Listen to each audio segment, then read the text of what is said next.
भैया तेरे दो बेटा हैं, तू है, तेरी पत्नी है, अगर एक एक खंड में रहेगा तो अभी एक खंड बाकी है, एक खंड बाकी है, लेकिन अभी भी 5 खंड में संतुष्टि नहीं। इसमें क्या कहा, मैं हूं, पत्नी है, दो दो। अगर एक एक बेटे को एक एक खंड दे दिया,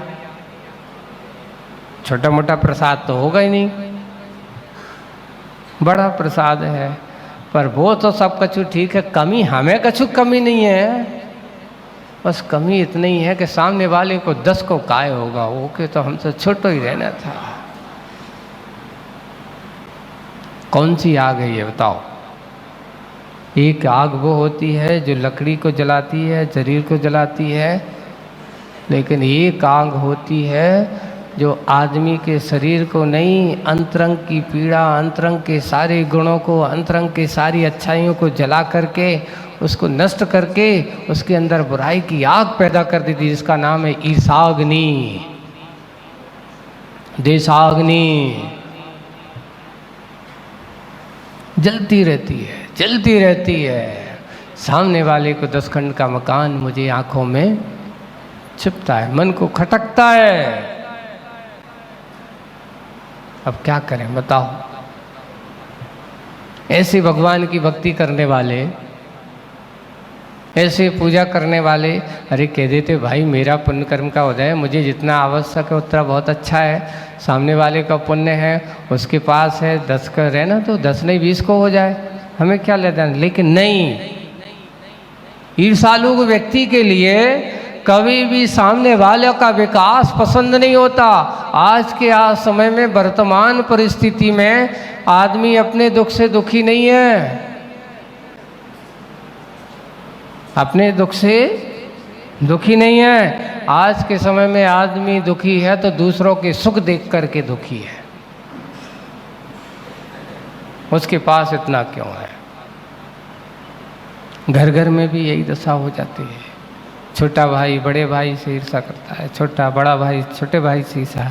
अगर बड़े भाई के पास कम हो, छोटे भाई के पास ज़्यादा हो जाए तो बड़े भाई को ईर्षा होने लगती है, छोटे भाई को कम हो जाए, बड़े भाई को ज़्यादा हो जाए तो उसको ईर्षा होने लगती है। ये सोचो, व्यक्ति का पुण्य और पाप किसी के दूसरों के द्वारा लिया दिया नहीं जा सकता। हमारे पास है तो हमारा होगा, उसका होगा तो उसका होगा। अरे भाई, छोटे भाई के पास सब कुछ है, सब कुछ है, पर उसका पुण्य उसके साथ ही रहेगा। लिखा है, पुराणों में लिखा है कि चक्रवर्ती के बेटे को चक्रवर्ती के उपभोग का फल नहीं मिलता। जैसे ही चक्रवर्ती जाता है, जैसे भरत चक्रवर्ती हैं, 6 खंड के अधिपति, 9 निधियाँ, 14 रत्न, सब कुछ भरे पड़े हैं, जो चाहे जैसा चाहे वो सब कुछ ले सकता है। लेकिन कब तक? जैसे ही भरत चक्रवर्ती ने सब कुछ छोड़ छाड़ करके मुनि दीक्षा ली, तो क्या वे अपना चक्रवर्ती रत्न अर्क की कीर्ति को देखे गए थे क्या? नहीं, अर्क की कीर्ति को उसका पुण्य मिलने वाला नहीं। इसलिए कभी भी ये मत सोचना चाहिए कि पिता का पुण्य बेटे को मिले, कोई जरूरी नहीं है। अपना अपना पुण्य, अपना अपना पुरुषार्थ है। इसलिए चक्रवर्ती का, जिसका पुण्य कर्म का उदय होता है, उसी को उपभोग में मिलता है। आज वही बात है कि ईर्षा की प्रवृत्ति में हम जीते हैं, उसकी दशा यही होती है कि दूसरों को बड़ा हो गया है तो अब क्या करें, उसका आए तो अब भगवान के पास जाकर के खड़ा है कि हे भगवान, सब कुछ है आपके आशीर्वाद से। अब जब वो ऐसी प्रार्थना कर रहा था, ऐसे ही व्यक्ति की एक प्रसंग की एक कथा आती है कि वो आया और एक भगवान के सामने खड़ा हुआ है, बार बार कह रहा है कि भगवान सब आपकी कृपा से अच्छा है, पर मेरी मन में एक बहुत इच्छा है। और हुआ ये कि सुनते सुनते उसकी भक्ति को देख कर के एक देव वहीं था, लगता है इसके अंदर कुछ बहुत पीड़ा है, लेकिन भक्ति बहुत करता है। तो वो आया, उससे पूछा कि क्या बात है, बोलो भाई। क्या चाहते हो? बोले कि चाहते तो कुछ में नहीं है, बस मैं तो यही चाहता हूँ कि सामने वाले को दिनों दिन विकास हो रहा है, उसका क्या हो जाए। बोले कि मैं किसी के पुण्य को कम तो नहीं कर सकता हूँ, ये बताओ तुम्हारे लिए मैं कुछ दे सकता हूँ? क्या दे सकते हो बताओ? बोले कि जितना उसको मिलेगा उससे दूना तुम्हें मिलेगा। उसका 5 खंड का है तो तुम्हें 10 खंड का मिलेगा। क्या मिलेगा? लेकिन ये सोचना ना कि हर चीज दिशा में अच्छा ही मिलेगा। तुम अगर उसके बारे में अच्छा सोचोगे तो तुम्हें अच्छा मिलेगा, अगर तुम सामने वाले का बुरा सोचे तो उससे दूना तुम्हें भी बुरा मिलेगा। ये भी सोच लेना आप।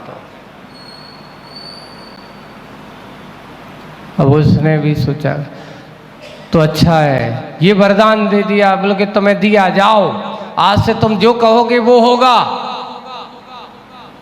लेकिन ये तुम्हारी दोनों सामने वाले की पड़ोसी से तुम दुखी हो ना, तो पड़ोसी को जितना तुम अच्छा करोगे उससे दूना तो अच्छा तुम्हारा होगा।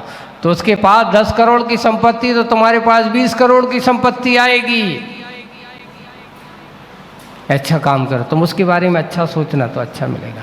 पर आदमी अच्छा सोचते सोचते लोभ में आ जाता है, और अच्छा है फिर भी वो उतने में सुखी, अच्छे आराम से सो रहा है। आखिर उसकी अच्छाई उसको पसंद नहीं, तो एक दिन सोचता है हे भगवान, इसके घर के सामने कोई जाए ना, इसलिए वो के घर के सामने एक गड्ढा खोद जाए, तो बदले में क्या मिला बताओ? क्योंकि कहा था कि तुम अगर तो किसी के बारे में अच्छा सोचोगे तुम्हें अच्छा मिलेगा, और तुम किसी के बारे में बुरा सोचोगे तो उसका तुम एक बुरा सोचोगे तो तुम्हें डबल बुरा भी। गड्ढा खुदवा दिया, सामने वाले को सोचा गड्ढा खुद जा, तो तुम्हारे घर के सामने कितने खुद गए? 2 खुद गए। आए देखा नहीं, भले आ रहे तो जाकर के गड्ढे में गिर गए। भगवान मैंने तो ऐसा नहीं कहा था, तो मैंने भी तो ऐसे ही कहा था। आपने उसके बारे में अच्छा सोचा होता, तुम्हारे लिए इतना सब कुछ मिल रहा था, फिर भी तुमने ऐसा बुरा क्यों सोचा? हुआ ये, आखिर उसने एक दिन उसके गड्ढे में गिरा, हाथ पैर टूट गया, फिर भी मन से अभी भी क्या करें, अब तो और दशा हो गई। क्या हुआ? बोले कि उसकी एक टांग टूट जाए तो तुम्हारी कितनी टूटेंगी? दोनों टूट जाए, घर में बैठे रहो, अब चलना फिरना अब देखते रहो। अब देखते देखते कछु नहीं हुआ तो क्या करें? अभी भी मन नहीं मान रहा है, टांग टूट गई, गड्ढे में गिरकर कमर भी टूट गई, अब अभी भी नहीं चल रहा है बस। तो आंखों से दिखा तो सामने वाले से कहते कि भगवान इसके लाने लोग जो है ना क्या करेंगे, इसकी एक आंख फूट जाए तो तुम्हारी कितनी फूटेंगी बताओ? 2 ही तो हैं। तो उसने उसकी एक फोड़ी, बोले कि काना हो जाएगा, कोई उसको देखेगा नहीं। काना हो गया, काने के बदले में उसकी क्या हो गई? दोनों आंखें चली, अंधा बना है, बैठा है, सोचा है। बुरा सोचने वाले का बुरा ही होता है, डबल ही होता है, ये भी पक्का है। कर्म सिद्धांत भी यही कहता है कि अगर तुम किसी का अच्छा एक करोगे तुम्हारा डबल अच्छा होगा, और अगर तुम किसी के बारे में एक बुरा सोचोगे तुम्हारा डबल 3 गुना बुरा होगा। एक बार नहीं, 2 गुना नहीं, 3 गुना बुरा होगा। सोचो तो अच्छा सोचो। आज की प्रार्थना ऐसी प्रार्थना मत करना। संसारी आत्माओं की यही दशा है कि प्रार्थना तो करते हैं, भगवान के पास चले जाते हैं, हे भगवान आप तो हमारा ऐसा है, सब कुछ अच्छा है, प्रसाद है, भक्ति है, पूरा का पूरा कर लें। भक्ति में विवेक रखने वाला ही सही भक्त होता है। ऐसा भक्त जो लोभ लालच में पड़ कर के भगवान की भक्ति करता हो, ऐसे भक्त दुनिया में बहुत मिले होंगे, बहुत पढ़े पढ़े हैं, एक नहीं 2 नहीं, ऐसे तो मिले पड़े हैं। अभी कहा जाए यहाँ पर या कहीं पर भी देखो कि जिनके यहाँ पे भी कोई कमी हो, पैसा नहीं हो, दुकानदारी नहीं चल रही हो, आज महाराज यहाँ पर एक ऐसा जादू मंत्र करने वाले हैं कि जिनके यहाँ कोई ऐसा संकट हो और अभी सब कुछ क्या कर दिया जाएगा, उनका ठीक कर जाए। उस समय चले जाओ तो लाखों की संख्या में लोग बैठ जाएंगे लाइन लगा करके। अभी आए दिन देखो क्या हुआ कि उस लोभ लालच के चक्कर में पड़ने वाले भगदड़ में कितने सैकड़ों लोग चले गए, ना वो मिला ना ये मिला, और मिला क्या, हाथ में आया जीवन लीला ही समाप्त हो गई। इसलिए लोभ और लालच में मत पड़ो। जितना बन सका है अपने आप को संतुष्टि, अपने आप को सुखमय बनाने का तरीका यही है कि सबसे पहले भगवान की भक्ति करते समय लोभी लालची मत बनो। एक दिन शायद हमने सुनाया था कि भगवान की भक्ति कौन करता है। एक दोहा है, कामी क्रोधी लालची। देखिए, कामी क्रोधी लालची इनसे ना भक्ति होए। भक्ति करे कोई सूरमा, जात वर्ण को खोए। बस मैं कौन जात का हूँ, कौन हूँ, कहाँ से हूँ, ये सब छोड़ देता है। सूरवीर वही है जिस समय वह भगवान की भक्ति करता है, मैं और मेरे भगवान, उसके अलावा और कोई नहीं। कामी बन करके नहीं, क्रोधी बन करके नहीं, लालची बन करके नहीं। कामी क्रोधी लालची बन करके अगर भगवान की भक्ति करोगे तो वो भक्ति कभी तुम्हारी सार्थक हो ही नहीं सकती। कई लोग गुस्सा में आ जाते हैं, कामी मेरा ऐसा काम, मैं भगवान की पूजा करूंगा अगर ऐसा हो गया तो। ये ऐसी व्यक्तियों से कामना करके भगवान की भावनाएं नहीं भा जाती, क्रोधी कर करके नहीं। अब गुस्सा तो आ रहा है, पूजा करते समय अगर हमारे मन में क्रोध भाव आ रहा है तो आपकी पूजा करने से कोई मतलब नहीं है। कितना भी हो, ऐसे समय पर धनंजय सेठ को याद करो, वो भी एक श्रावक था, तुम भी एक श्रावक हो। अगर किसी ने तुमसे थोड़ा बहुत कुछ कह दिया तो हम इतने सोचें कि उस व्यक्ति को तुमने प्राथमिकता दे दी कि भगवान को प्राथमिकता। आप भगवान के मंदिर में खड़े हो और भगवान के मंदिर में खड़ा है और कोई व्यक्ति आए आपकी थाली में से द्रव्य उठा करके चला गया, या हो आप पूजा कर रहा हो उसमें से उसको ज़रूरत थी और उसने फल उठा लिए, नैवेद्य उठा लिया, कुछ उठा के ले गया, अब आपकी थाली में एक ही बची और आपको पूजन करना है एक और, तो आप क्या चिल्लाओगे उस पर, एक रखो इधर, हमें पूजा करना है हमें। वो भी पूजा को ले जा रहा है, ठीक, कोई बात नहीं महाराज, फिर हमारी पूजा का क्या होगा अगर वो ले जाएगा तो। बंधु, आपकी पूजा होगी, आप पूजा करो, लेकिन अगर आप आज बादाम नहीं चढ़ाओगे तो आपके भगवान नाराज होने वाले। ऐसे कहते, हे तू कैसी पूजा करता, शंभुनाथ भगवान तुमसे डांटेंगे क्या, द्रव्य है नहीं है, पूजा करता चला जा रहा है। नहीं, सोचो अगर हम उस समय उत्तेजित हो गए तो आपने किसको प्राथमिकता, भगवान तीन लोक के नाथ को हमने प्राथमिकता नहीं दी, हमने किसको प्राथमिकता दे दी, एक वो सामान्य से व्यक्ति को। गुस्सा हो गए, हमने सब परिणाम, इतने अच्छे परिणामों से भगवान की पूजा कर रहे थे, भक्ति कर रहे थे, लेकिन एक किसी ने द्रव्य थोड़ा सा छीन लिया, उसमें से उठा लिया, हम इतने योग्य हो गए कि भगवान को भूल गए। अरे भगवान पाले थे, कोई भी चला जाए, कोई भी आ जाए, द्रव्य हो ना हो, पर मेरे और मेरे भगवान के बीच में कोई तीसरा ना हो। सही भक्ति तो यही है, कोई बात नहीं है, ले जाना दो, जाना दो, पर मेरे और मेरे भगवान की भक्ति को कोई छीन नहीं सकता। कोई द्रव्य जैसे नहीं उठा के ले जाए आपकी भक्ति को। इसलिए द्रव्य में भक्ति नहीं है, ये तो निमित्त मात्र है आपको परिणाम को लगाने के लिए।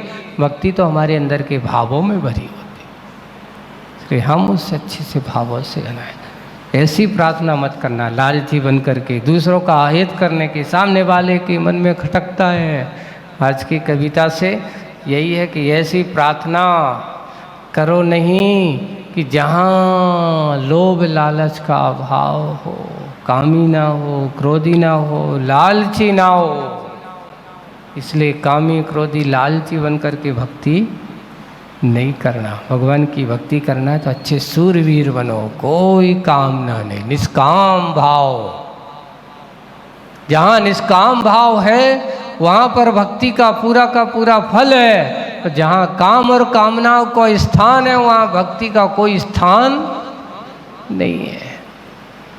इसलिए काम कामना से परे होकर के भगवान की भक्ति करना चाहिए। आज की कविता का सार यही है कि हम कभी बन सके तो ईर्ष्या की आग में जलते हुए भगवान की प्रार्थना मत करें।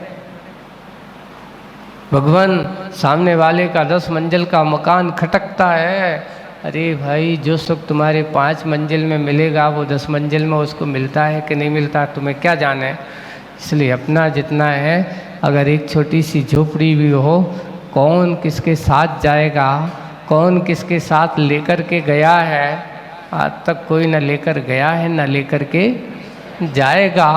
बस इतना है, ये झोपड़ी है, यहीं है, यहीं पर रह कर के जाने वाली है। जाएगा तो तुम्हारा अच्छा किया हुआ, बुरा किया हो, पुण्य पाप तुम्हारे साथ जाएगा।